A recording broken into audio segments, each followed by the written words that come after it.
This is the news in brief from the United Nations. Hospitals in Gaza and other vital medical infrastructure have been attacked nearly 600 times since war erupted in the enclave in response to the Hamas-led massacres in southern Israel, the UN Health Agency said on Friday. Some 613 people have died in health attacks since the 7th of October last year, and more than 770 have been injured, according to latest data on healthcare attacks from the World Health Organization, WHO. Condemning the attacks, the WHO said that they were pushing people in Gaza to breaking point. The UN Health Agency's online platform covering attacks on healthcare indicated that more than 550 medical facilities and vehicles had been impacted in the almost 100 days since the relentless Israeli airstrikes began in Gaza. The attacks have affected 94 healthcare sites, including 26 hospitals, damaged out of a total of 36 in the enclave. Meanwhile, the UN agency providing help to Palestinians, UNRWA, said that the total number of staff killed since the beginning of hostilities stands at 142.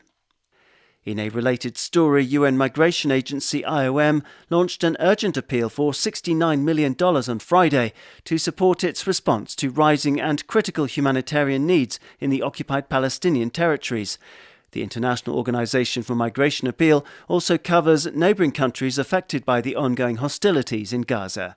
In a statement, IOM said that hundreds of thousands of civilians need aid desperately, but getting help to them continues to be hampered by long clearance procedures for humanitarian aid trucks at the border and the intense ground operation and fighting. Frequent disruption to communication networks has also prevented humanitarian aid coordination, the UN agency said, along with insecurity, blocked roads and scarcity of fuel. Outside Gaza, IOM noted that the deteriorating security situation along the border areas between Israel and Lebanon has forced some 76,000 people from their homes in southern Lebanon. COVID News Now and the UN Health Agency WHO confirmed on Friday that coronavirus numbers are spiking globally and that we should expect more cases in the coming winter months in the Northern Hemisphere.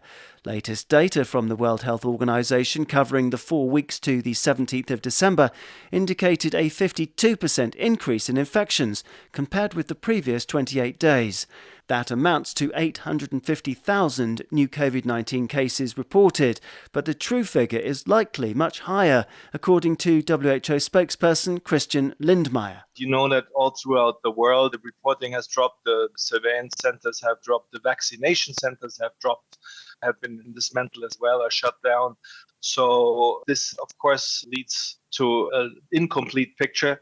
And we should expect, unfortunately, more cases than we have officially reported. Most infections have been caused by a new COVID strain called JN1, which is now under close scrutiny by the UN Health Agency as a variant of interest. JN1 was reportedly first detected in the United States before spreading across dozens of countries. It evolved from the Omicron variant, which was linked to a peak in COVID infections in 2022. Daniel Johnson, UN News.